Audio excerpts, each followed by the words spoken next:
నలుగురు కూడా వచ్చారు. 6 మంది కలిసి వాళ్ళకి ఏమీ లేకుండా ఏం చేయాలో తోచట్లేదు. హాలిడే ఆఫ్ ఏం చేయాలో తోచట్లేదు. డ్యూటీ వెళ్ళి డబ్బులు మాత్రం సంపాదన కావాలి. అనవసరంగా బస్సు తీసారు బయటికి. బస్సు తీసి తాగడానికి డబ్బులు కావాలి. రాంగ్ గా ఇల్లీగల్ గా బస్సు నడిపి మునీర్కాటు ద్వారకా చూసాను ఢిల్లీలో. మునీర్కాటు ద్వారకా అని అన్న ఒక కండక్టర్ వారు చూస్తుంటే తమ్ముడు డ్రైవర్ గా పనిచేస్తున్నాడు. మునీర్కాటు ద్వారకా అంటున్నాడు. తక్కువ లోకల్ బస్సు కదా రాత్రి 10 గంటలకు మునీర్కాటు ద్వారకా ఎక్కుతాం కదా ఇద్దరే ఎక్కారు. చాలా మంది ఉన్నారు. అనుకుని ఎక్కేశారు. లోపల స్నేహితురాలు ప్రియురాలు కాదు, ఇద్దరు కూడా ఎక్కారు. కొద్దిసేపట్లో డబ్బు తీసుకోవడం మొదలు పెట్టడం కాదు కదా అని ఇద్దరు ఎక్కేసరికి 2 భాషలు ఆడుతున్నారు. కొద్దిసేపట్లో మగోడిని కొట్టి పక్కన పడేశారు. 6 మంది కలిసి ఒకరి తర్వాత ఒకరు ఆ అమ్మాయిని బలత్కారం చేశారు. ఎంత భయంకరం! దేశము తలదించుకునే పరిస్థితి వచ్చింది. ఇంతగా ఇప్పటికి ఢిల్లీలో జరుగుతూనే ఉన్నాయి. జాగ్రత్తగా వార్తలండి. ఆల్రెడీ హిమాచల్ ప్రదేశ్ లో అప్పటికే మళ్ళీ 5 మందిని ఇలాగ అమ్మాయిలను పాడు చేస్తారు. ప్రభుత్వం ఏమీ చేసుకోవట్లేదు. మరొక రాష్ట్రంలో, మన భారతదేశంలోనే మరొక రాష్ట్రంలో చిన్న బాలిక మీద 3 సార్లు అత్యాచారం జరిగింది. ఒకే బాలిక మీద. ఇది ఇంకా ఢిల్లీలో స్ట్రైక్ జరుగుతూ ఉంటుండగానే ఎందుకు ఈ మాట చెప్తున్నా తెలుసా? నా జీవితంలో కూడా పాపము చేయడానికి అవకాశం వస్తేనే పాపము చేస్తామని అనుకోదండి. పాపము చేయడానికి అవకాశం లేకపోయినా అవకాశాలు వెతుక్కొని పాపాలు చేసేటువంటి వాళ్ళు చాలా మంది ఉన్నారు. ఈ 6 మంది పరిచమాల్లో ఉన్న ఢిల్లీలో యవనస్తులు అవకాశం వెతుక్కొని ఇల్లీగల్ గా మునీర్కా నుండి ద్వారకాకు బస్సు నడిపారు. అవకాశం పెట్టుకున్నారు. డబ్బులు లేవు, డబ్బులు కావాలి. అవకాశం పెట్టుకున్నారు. మునీర్కా ద్వారకా అరుస్తామని కేకలేస్తున్నాడు. ప్యాసింజర్లు ఎక్కుతారని ఎక్కారు. డబ్బులు దొరికాయి. వెతికేటువంటి తీగ కాలికి తగిలిందన్నట్టుగా అమ్మాయి దొరికింది. ఇంకా అర్థమో ఇంకేం చేశాడు? భయంకరంగా కొట్టారు. అమ్మాయిని బలత్కరించారు. ఇద్దరిని బయటికి తోచారు. పాపం నీటిగా అమ్మాయి 104 జ్వరంతో కిడ్నీస్ కూడా పాడైపోయాయి. అతను చావు బతుకుల్లో ఉంది. పేరు బయటికి తీసుకురాలేదు కానీ అమ్మాయి కోసం ప్రార్థన చేయాల్సిన అవసరం మన మీద ఉంది. జాగ్రత్తగా వాక్యాలు వినాలని కోరుతున్నారు. అలాంటి వాళ్లకు నీకు కూడా చెప్తున్నారు, నాకు కూడా చెప్తున్నారు. మనం అవకాశాలు లేకపోయినా పాపాలు చేస్తాం. అవకాశాలు తెచ్చుకొని చేయాలి. ఏం చేయాలి? ఏదో ఒకటి చేయాలి. బోర్ పడుతుంది, పాపం చేయాలి. చూసారా? బోర్ పడితే కూడా పాపం చేసుకొని ఉన్నారు. మొదటిసారి ఈ స్త్రీకి వాక్యం ఎంతమందికి అర్థమవుతుందో నాకు తెలియదు. యూనిక్ పవర్ రిలీజ్ చేస్తున్నాడు. ఎప్పుడు పాపం చేసి అసలు పాపం చేయకపోవడం అంటే ఏంటో తెలియదు. డిక్షనరీలో లేదు నాట్ టు సిన్ అనేది. అలాంటి ఈ స్త్రీ వేశ్య దగ్గరికి వచ్చి అమ్మాయికి పాపం చేయొద్దు. అదే జీవితంలో ఏం సరిగా ప్రతిసారి అవకాశం ఇచ్చినాడు. మీరు నిజంగా నన్ను చూసిన ప్రతి ఒక్కరు కావాలనుకున్నాడు. అయిపోయా నువ్వే వద్దని వదిలేస్తున్నావు అంటే నన్ను పాపము చేయనివ్వకుండా వదిలేస్తున్నావు. ఎక్కడి అనుభవం ఏమో కూడా వదిలేదాన్ని. అది అర్థం. Go and sin no more. నీకు పాపము చేయకుండా ఉండడానికి అవకాశం ఇస్తాను. అదేం కొరకు మొగోడంటే వస్తావా? నేను చేస్తాను అంటాడు. ఇప్పుడు రాలేదు. నువ్వు రావాల్సిందే. బలవంతంగా తీసుకుని నా చేత వ్యభిచారం చేయించేటువంటి వాడు. ఒకవేళ ఇష్టం లేకపోయినా 3 లేకపోయినా ఏసయ్యా పాపము చేయకుండా ఉండటానికి ఒక అవకాశం ఇస్తున్నాడమ్మా. నేను కూడా ఆయన శిక్షించాను. ఇక వెళ్ళి పాపము చేసి లైఫ్ లో మొదటిసారి అవకాశం దొరికింది. Not to sin. పాపం చేయకపోవడానికి ఎందుకు తెలుసా? అలా ఇవ్వగలిగిన వాడు యూనిక్ పవర్ ఉన్నవాడు. ఎవరికి ఉంది యూనిక్ పవర్ అంటే కన్యకకు పుట్టినటువంటి వాడికి యూనిక్ పవర్ ఉంది. నా చివరిగా దేవుని పిల్లరా యూనిక్ ప్యూరిటీ, ప్రత్యేకమైనటువంటి పవిత్రత కలిగినటువంటి వాడు యేసుక్రీస్తు ప్రభువారు. ఏంటి పవిత్రత? లేవియా కాండంలో దేవుడు అన్నాడు, నేను పరిశుద్ధులు కనుక మీరు పరిశుద్ధులుగా ఉండండి. 8 సార్లు మాట మొత్తం బైబిల్లో రాయబడి ఉంది. జాగ్రత్తగా మీరు వినాలి. యేసయ్యలో ఉన్న పవిత్రత, ఆ పవిత్రత మనకు కూడా ఇచ్చాడు. ఎలాగనగా జాగ్రత్తగా వినండి. యూనిక్ ప్యూరిటీ, ప్రత్యేకమైన పవిత్రత యేసు ప్రభు వారిలో ఉంది. నిజంగా చెప్తున్నాను, యేసు ప్రభు బట్టి మీరు గర్వపడాలి. కంటి చూపులో తప్పు చేయలేదండి యేసు ప్రభు. తలంపులో తప్పు చేయలేదు, మాటలో తప్పు చేయలేదు, క్రియలో తప్పు చేయలేదు, బోధలో తప్పు చేయలేదు. తండ్రికి వ్యతిరేకంగా, మీకు నాకు వ్యతిరేకంగా ఏది కూడా చేయలేదు. దేవుని దృష్టిలో దేవుని సేవ బాగా చేస్తారు కానీ దేవుని మనసులోకి చాలా మంది ద్రోహం చేస్తారు. ఏలి కుమారుడు మీ ఫినెహాస్ అద్భుతంగా యాజకత్వం చేసేవాళ్ళు, కానీ గుమ్మాల దగ్గర నిలబడి ఆడవాళ్ళ జీవితాలు ఆలోచించినటువంటి వాళ్ళు. ఎంత భయంకరం!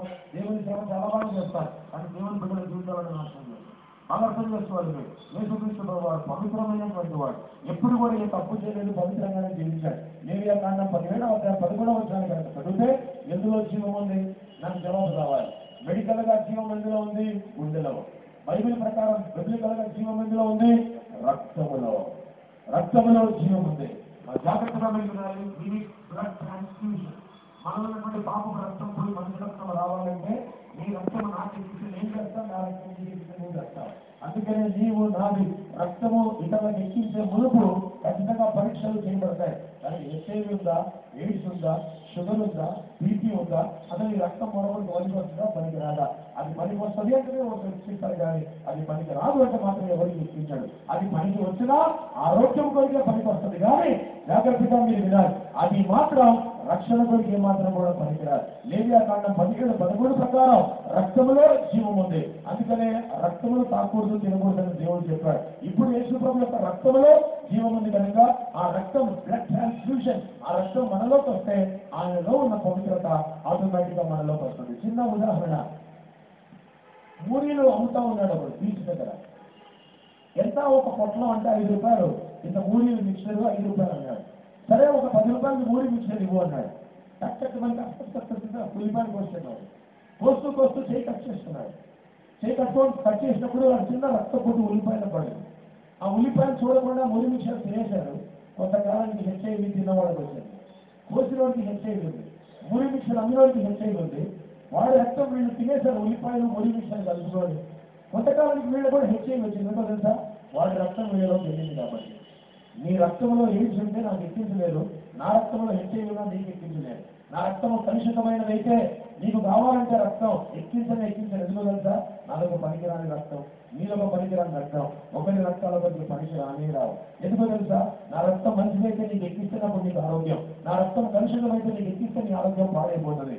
అదే యేసు ప్రభు యొక్క రక్తం మనలో కనుక వస్తే అది ఏమాత్రం కూడా కలుషితం కానిది కనుక, అది పవిత్రమైనది కనుక, అది ఎప్పుడైతే మనలోకి వస్తుందో మన ఒంట్లో ఉన్న అనారోగ్యాన్ని దూరం చేయడమే కాదు, కానీ మన ఒంట్లో ఉన్న దేహమంతటిని కూడా కలుపుకుంటూ వెళ్ళిపోతుంది. రక్తం శుద్ధీకరింపబడతాయి. ఏమనుకుంటున్నా ఒక మాట చెప్తాను. సినిమా హీరోయిన్ ఎందుకు తెల్లగా ఉంటారు, ఎప్పుడు గ్లామరస్ గా ఉంటారంటే పీరియాడికల్ గా వాళ్ళు రక్తాన్ని మార్చుకుంటూ ఉంటారు. అడగండి, జైసులో ఎప్పుడైతే సాక్ష్యం చెప్పడానికి నగ్మా వస్తే అడగండి ఎవరినైనా, ఏంటంటే మీకు ఇంత గ్లామరు, ఇంత కలరు, ఎప్పుడు ఇలాగే ఉన్నారు, పాత రక్తం ఉంచుకోరు. పీరియాడికల్ గా కాలక్రమేణా వాళ్ళు రక్తాన్ని మార్చుకుంటూనే వెళ్తున్నారు. ఆ గ్లామర్ బ్యూటీని మెయింటైన్ చేస్తున్నారు. రక్తం మారుతుంది కదా, గ్లామర్ మెయింటైన్ చేస్తున్నారు. కలుషితమైన రక్తాన్ని ఎక్కించుకోరు. 1కి 10 సార్లు పరీక్షలు చేసి రక్తంలో ఏ లోపం లేకుంటే అప్పుడు కొత్త రక్తం ఎక్కించుకుంటారు.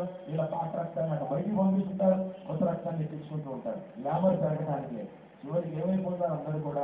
అందరూ కూడా ఏమైపోతారు? వయస్సు రావాలి, ముడతలు పడతాయి, జవసత్వాలు ఉడికిపోతాయి, చివరికి వెళ్ళాల్సింది దేవుడి పిల్లల సమాధి పెట్టలు అవుతాయి.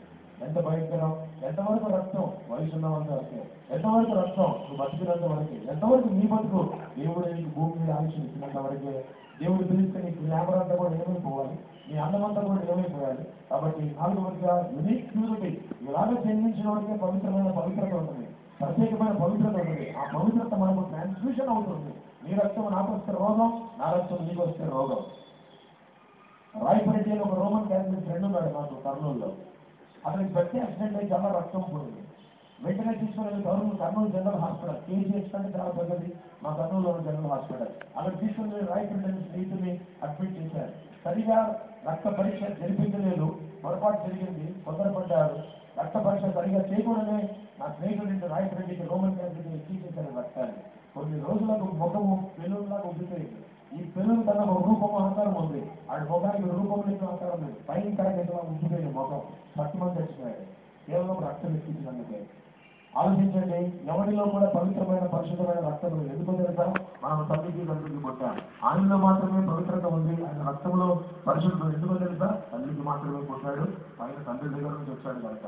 అందుకని Jesus is the unique person, Jesus has the unique presence, Jesus has got the unique power and Jesus has got the unique purity. Yesu ప్రభువులో ప్రత్యేకమైన ఏం చూసాం? మొట్టమొదటిగా ఆయన వ్యక్తిత్వాన్ని చూశాం, ప్రత్యేకమైన వ్యక్తి, యూనిక్ పర్సన్.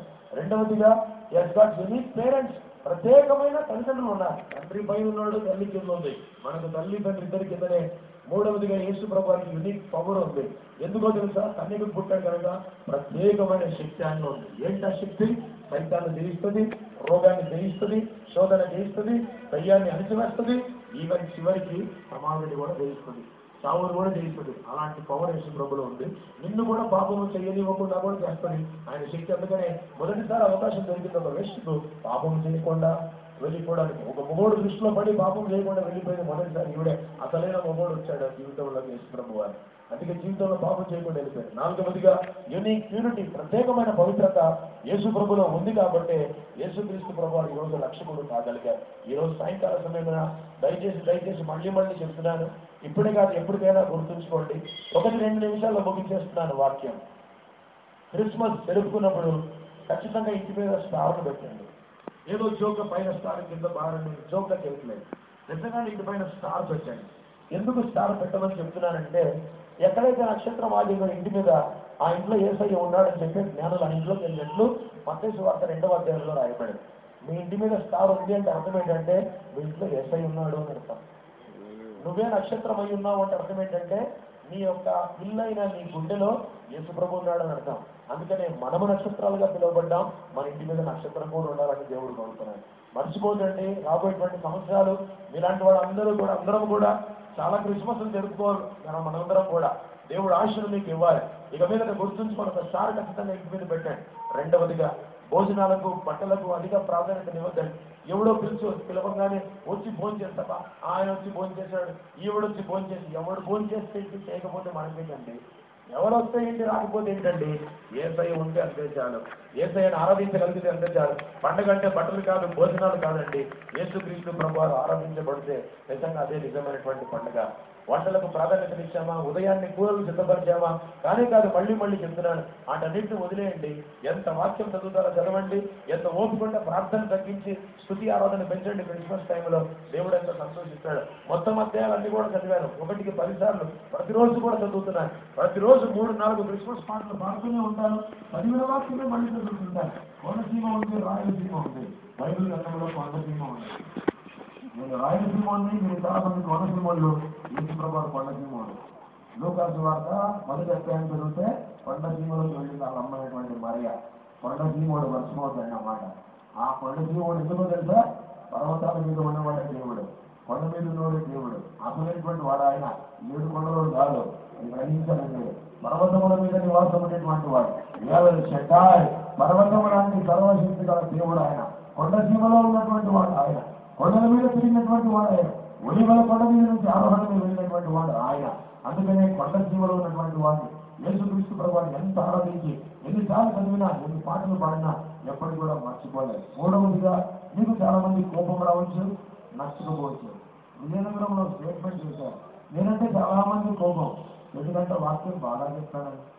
నేనంటే చాలా మందికి ఇష్టం, ఎందుకంటే వాక్యం బాగా చెప్తానని, యథార్థంగా చెప్తానని. వివాదాస్పదమైన వ్యక్తిని నేను ఒక విధంగా. చాలా మందికి నేనంటే కోపం, ఇది మరి అదిగా మాట్లాడతారా వాక్యం అని. చాలా మందికి నేనంటే ఇష్టం, వాక్యమే చెప్తానని. వాక్యాన్ని బట్టి ఎంతమంది చెప్పారు. శ్రీకాకుళం చర్చి కూడా ఫ్యాన్ అయిపోయానని చెప్పాడు. నేను చెప్పాను, నాకు కాదు ఫ్యాన్, నాకు ఎవరు ఫ్యాన్ ఉండకూడదు, మీరంతా దేవుడికి ఫ్యాన్ అయిపోవాలి, దేవుడి పట్ల బిడ్డలు అయిపోవాలి, విశ్వాసం అయిపోవాలి. వాక్యానికి ఫ్యాన్స్ అయిపోయామని కూడా శ్రీకాకుళంలో చెప్పారు. అందుకని చెప్తున్నాను, ఆ వాక్యం ద్వారానే ఇతరులను మన దేవుని మీద నడిపించగలగాలి. చివరిగా క్రిస్మస్ టైంలో నీటికి వెళ్తున్నమాట దైవం చేస్తున్నా, మీకు నేను దైవం చేయాలని అనుకోవాల్సిన అవసరం లేదు. బయటికి వెళ్ళినప్పుడు ఇతరులతో ఆ కచ్చికాయలో లేకపోతే ఆ పోపట్లో, ఆ కేకులో, చెట్టులో ఇది కాదండి పంచుకోవడం. అవి బ్రహ్మకుమారులు కూడా పంచుకుంటారు. దేవుని వాక్యాన్ని పంచుకోండి, ఇతరులతో యేసు ప్రభువుని పంచుకోండి. రక్షకుడు ఒకడు పుట్టానని ఒక మాట తెలియజేయండి చాలు, దేవుడు నిజంగా గొప్ప కార్యం చేస్తాడు. దేవుడు తన కృపలో మనస్ఫూర్తిగా కోరుకుంటున్నాడు. నిజమైన క్రిస్మస్ శాంతి సమాధానం మీ హృదయాంతరంగంలోనూ మీ కుటుంబంలోనూ ఇవ్వాలి. రెండవదిగా, దేవుడు తన కృపలో మీకు అందరికీ దీర్ఘాయుషులు ఇచ్చింది కాక, ఆ దీర్ఘాయుషులో ఆయన కృపా క్షేమములు మీరందరూ అనుభవించుకుని కాక. మరొకసారి మీకు అందరికీ నా కుటుంబం తరపున నేను వ్యక్తిగతంగా I wish you all a Christ centred Christmas. క్రీస్తు కేంద్రీకృతమైనటువంటి క్రిస్మస్ మీ జీవితంలో ఉంది కాక.